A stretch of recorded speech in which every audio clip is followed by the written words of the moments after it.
ഹിന്ദിയിൽ ഇങ്ങനെ പറച്ചിലുണ്ട്, तेरी भी चुप मेरी भी चुप. നീയും അടങ്ങിയിരിക്കും ഞാനും അനങ്ങാതിരിക്കാം. Very good. ഇരിക്കണം പിന്നെ. Yeah. നമുക്ക് പറയണം. We will say. That's what is happening. ഇതാണ് ഇന്ന് And സംഭവിച്ചുകൊണ്ടിരിക്കുന്നത്. it's very sad, beloved. വളരെ ദുഃഖകരമായിട്ടുള്ള അവസ്ഥമാണ്. We have to come out of that. അതിൽ നിന്ന് നാം പുറത്തു വരണം. Hold the word of God. ദൈവവചനത്തെ മുറുകെ പിടിക്കാം. These last days, this is the need of the hour. ഇത് അന്ത്യകാലത്ത് അഥവാ അന്ത്യ നിമിഷത്തിൽ അതിന്റെ ആവശ്യകത ഇതാണ്. But when you do that, എന്നാൽ അത് നാം ചെയ്യുമ്പോൾ, Timothy, when you do that, തിമോത്തിയോസേ നീ ഇത് ചെയ്യുമ്പോൾ, when you rebuke, reprove and correct others, നീ പ്രബോധിപ്പിക്കുകയും ശാസിക്കുകയും മറ്റുള്ളവരെ തർജ്ജനം ചെയ്യുകയും ചെയ്യുമ്പോൾ, don't do it emotionally or passionately. അതൊരു വൈകാരികമായിട്ട് ഒരു അവസരത്തിൽ അങ്ങനെ ചെയ്യുവാൻ ഇടയാകരുത്. He says, do it with long suffering. വളരെ ദീർഘക്ഷമയോട് ചെയ്യണമെന്ന് ഇവിടെ കാണുന്നു. Do it patiently. വളരെ ക്ഷമയോട്, Teach the truth in love. സ്നേഹത്തിൽ സത്യത്തെ ഉപദേശിക്കുക. We can do that. തീർച്ചയായിട്ടും നമുക്ക് ചെയ്യുവാൻ കഴിയും. And that's what the matter of the charge should be observed, practiced in our life in these last days. ഈ അന്ത്യ നാളുകളിൽ നമ്മളുടെ ജീവിതത്തിൽ ഈ കൽപ്പനയുടെ ഉള്ളടക്കം അതിൽ അടങ്ങിയിരിക്കുന്നത് ഇങ്ങനെ നാം നമ്മെ തന്നെ പരിശീലിപ്പിക്കും. What is the motive of this charge? ഈ ആജ്ഞയുടെ ഈ കൽപ്പനയുടെ ഉദ്ദേശം എന്താണ്? Why is Paul talking this to Timothy? Why is he talking about this to Timothy? ഇത് ഈ തിമോത്തിയോസിനോട് എന്തുകൊണ്ടാണ് അറിയിക്കേണ്ടത്? What's the reason behind it? ഇതിന്റെ പിന്നിലെ കാരണം എന്താണ്? Verse 3 and 4 tells that. ഇതിന്റെ ഉത്തരം 3 4 വാക്യങ്ങൾ. For the time will come when they will not endure sound doctrine, but after their own lust shall they heap to themselves teachers having itching ears, and they shall turn away their ears from the truth and shall be turned unto fables. അവർ പത്യോപദേശം പൊറുക്കാതെ കർണരസമാകുമാറ് സ്വന്തം മോഹങ്ങൾ കൊത്തവണ്ണം ഉപദേഷ്ടാക്കന്മാരെ പെരുക്കുകയും സത്യത്തിന് ചെവി കൊടുക്കാതെ കെട്ടുകഥ കേൾപ്പാൻ തിരികെയും ചെയ്യുന്ന കാലം വരും. Why it is needed to preach the word, Timothy? തിമോത്തിയോസേ, ഈ ദൈവത്തിന്റെ വചനം പ്രസംഗിക്കേണ്ടത് ആവശ്യം എന്താണ്? Because there are people who are preaching in the world, ലോകത്തിൽ പ്രസംഗിക്കുന്ന അനേകരുണ്ട്. but they are not preaching the word, they are preaching the fables, stories. അവരെ കിഴവിക്കഥകൾ, കെട്ടുകഥകളാണ് ദൈവവചനത്തിന് പകരം പ്രസംഗിക്കുന്നത്. Because they are corrupting the things of God, ദൈവത്തിന്റെ വചനത്തോട് കൂട്ടുചേർക്കുന്നുണ്ട്. you show how incorruptible is God's word. ദൈവത്തിന്റെ വചനം ഒരിക്കലും കറവിറലാത്തതാണെന്ന് നീ തന്നെ കാണിച്ചു കൊടുക്കുക. They are making errors in the word of God. ദൈവവചനത്തോട് അവരെ തെറ്റ് കൂട്ടിച്ചേർക്കുന്നു. You show how inerrant the word of God is. ദൈവവചനത്തിന് യാതൊരു മാറ്റവും ഇല്ല, അത് സത്യമാണെന്ന് നീ കാണിച്ചു കൊടുക്കുക. They do not honor the word of God and its teaching. ദൈവത്തിന്റെ വചനത്തെ മാനിക്കുകയോ അതിന്റെ ഉപദേശത്തെ പറയുകയോ ചെയ്യാതെ, but you through your preaching show how inspired and divine word God has given to us. മറിച്ച് നീ നിന്റെ ഉപദേശത്താലും പ്രസംഗത്താലും ദൈവത്തിന്റെ വചനം ദൈവം നൽകിയാണ്, ദൈവവിശ്വാസിയുമാണെന്നുള്ളത് അറിയിച്ചു കൊടുക്കുക. So there is a comparison between these two. ഈ രണ്ട് കാര്യങ്ങൾ തമ്മിൽ ഒരു താരതമ്യം ഇവിടെ കാണുന്നു. You and I are asked to preach doctrines in the last days. നമ്മൾ ഓരോരുത്തരും ദൈവത്തിന്റെ വചനത്തിന്റെ ഉപദേശം, പ്രമാണത്തെ നാം അറിയിക്കണം. While they are preaching or teaching or telling stories and fables. എന്നാൽ മറുഭാഗത്തുള്ളവർ ഈ കിഴവിക്കഥകളും കെട്ടുകഥകളും പറയുന്ന സമയത്ത് they have mega and mega churches. വലിയ മെഗാ ചർച്ചസ് എന്ന് പറയുന്ന രീതിയിൽ ഉള്ള വലിയ ചർച്ചുകളുണ്ട്. But the Lord is pleased to dwell where 2 or 3 gathered together in his name.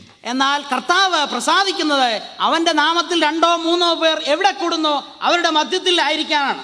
Well, there are 2 different concepts of that. അതിനെക്കുറിച്ചും 2 വ്യത്യസ്ത ചിന്താഗതികളുണ്ട്. Many a time this 2 or 3 has limited us to only 2 or 3. നാം അത് വളരെ അതേ അർത്ഥത്തിൽ തന്നെ എടുക്കുകയും മിക്കവാറും 2 3 പേരെ കാണുകയുള്ളൂ. But the Lord is looking for those 2 or 3 who are sincere, good and committed godly believers. എന്നാൽ കർത്താവ് ഉദ്ദേശിച്ചിരിക്കുന്നത് 2 3 എന്ന് പറയുമ്പോൾ അവര് വളരെ ആത്മാർത്ഥമുള്ള സ്നേഹമുള്ള വിശ്വാസികളെ കുറിച്ചാണ് അവർ ഉദ്ദേശിക്കുന്നത്. Because errors and heresies are coming into the church of God, ദൈവത്തിന്റെ സഭയിലേക്ക് തെറ്റും ദൈവദൂഷണവും കടന്നു വരുന്നതുകൊണ്ട്, Timothy, you make sure that you preach the word. അതുകൊണ്ട് തിമോത്തിയോസേ, നീ ദൈവവചനം പ്രസംഗിക്കുന്ന കാര്യത്തിൽ യാതൊരു വിട്ടുവീഴ്ചയും ചെയ്യരുത്. Beloved, devil is very subtle.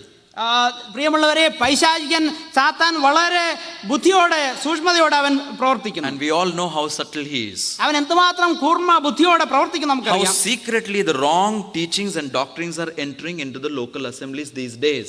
ഈ ദിവസങ്ങളിൽ പ്രാദേശിക സഭകളിലേക്ക് വളരെ ബുദ്ധിപരമായ, അഥവാ നാം ആരും തെറ്റിദ്ധരിക്കാത്ത രീതിയിൽ സത്യവിരുദ്ധമായിട്ടുള്ള കാര്യങ്ങൾ കടന്നു വരുന്നു എന്നുള്ളത് നാം കാണും. That's why in verse 5 the next thing Paul tells him, അതുകൊണ്ടാണ് 5-ാം വാക്യത്തിൽ പൗലോസ് പറയുന്നത്, you say, but watch thou in all things, നീ സകലത്തിലും നിർബന്ധനായിരിക്കുക, endure afflictions, കഷ്ടം സഹിക്കുക, do the work of an evangelist, സുവിശേഷന്റെ പ്രവൃത്തി ചെയ്യുക, make full proof of thy ministry. നിന്റെ ശുശ്രൂഷ നിറപടിയായി നിവർത്തിക്കുക. In this verse 5 I find as if he is giving a limit, a maximum for the ministry or the charge.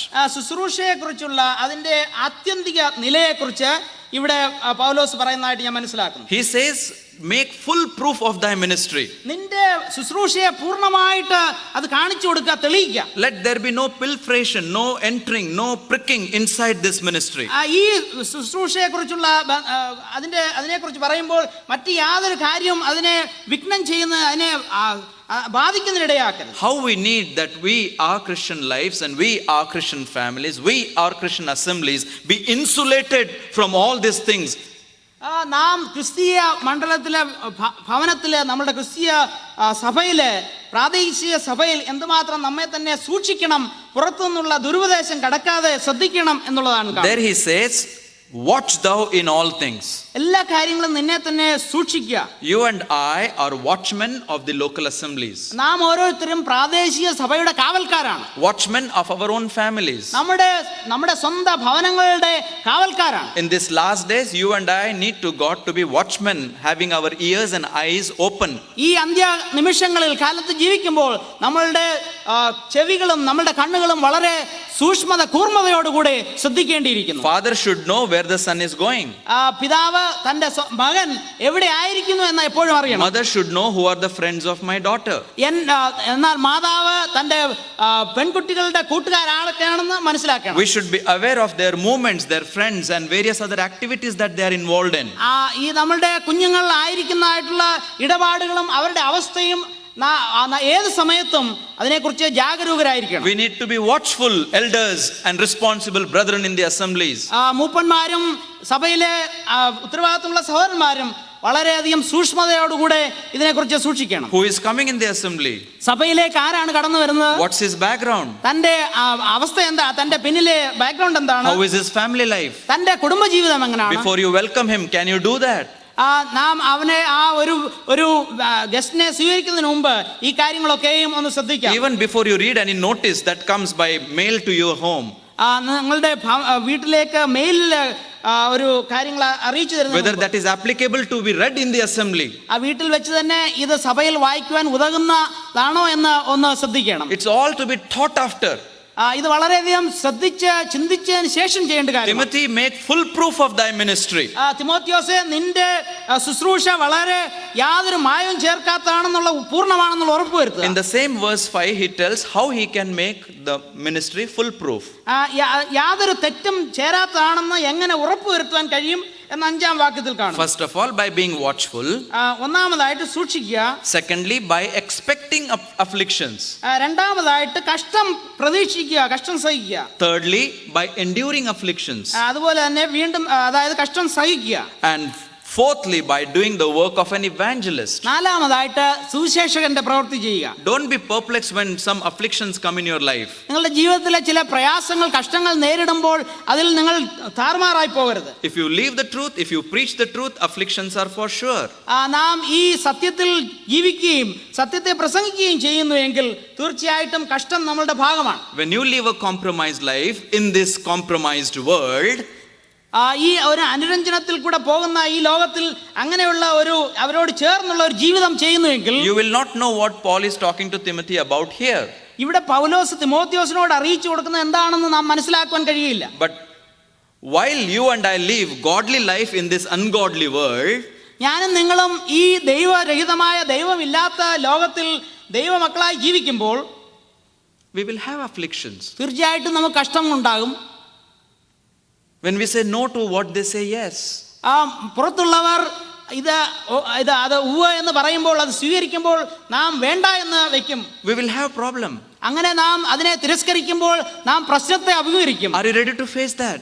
അതിനെ അഭിമുഖീകരിക്കാൻ നിങ്ങൾക്ക് തയ്യാറാണോ? Or are you compromising in those stands? എന്നാൽ അങ്ങനെയുള്ള കാര്യത്തിൽ അവരോട് ചേർന്ന് സ്വീകാര്യമായ രീതിയിൽ പോകുവാനാണോ നാം തുനിയുന്നത്? Expect afflictions. കഷ്ടങ്ങൾ നാം പ്രതീക്ഷിക്കുക, endure afflictions, അത് സഹിക്കുക, and also do the work of an evangelist. അതിനോട് ചേർന്ന് തന്നെ സുവിശേഷകന്റെ പ്രവൃത്തി ചെയ്യുക. That should be the maxim or the making of the ministry.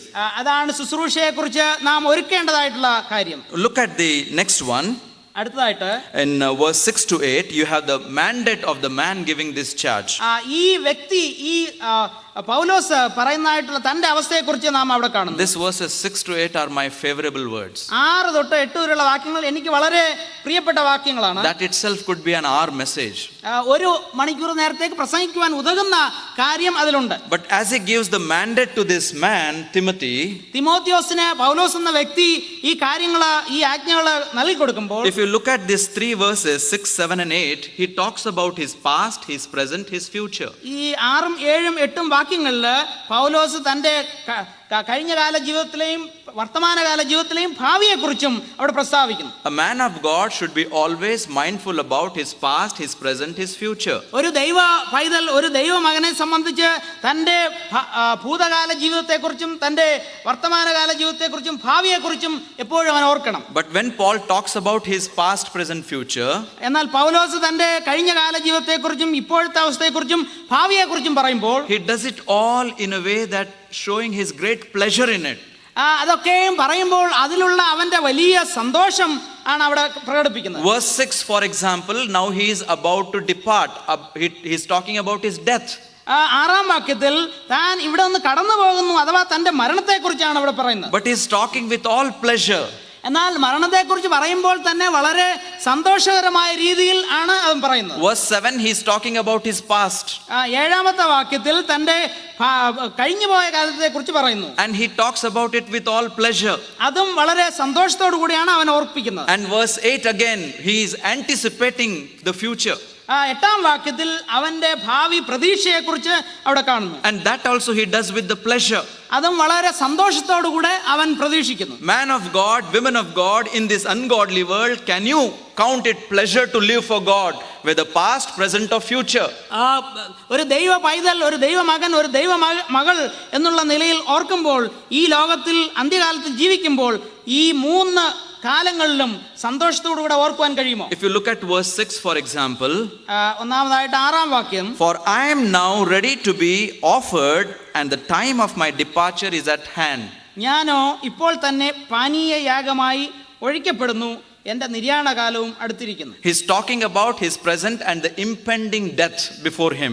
പൗലോസ് തനിക്ക് തന്നെ സമീപിക്കുവാൻ പോകുന്ന മരണത്തെ മുന്നിൽ കണ്ടുകൊണ്ടാണ് സംസാരിക്കുന്നത്. But there he says he is ready to be offered. എന്നാൽ അവിടെ അത് പറയുമ്പോൾ തന്നെ അതിനായിട്ട് അവൻ ഒരുക്കമുള്ളവനായിട്ട് കാണുന്നു. He is calling his death as a departure.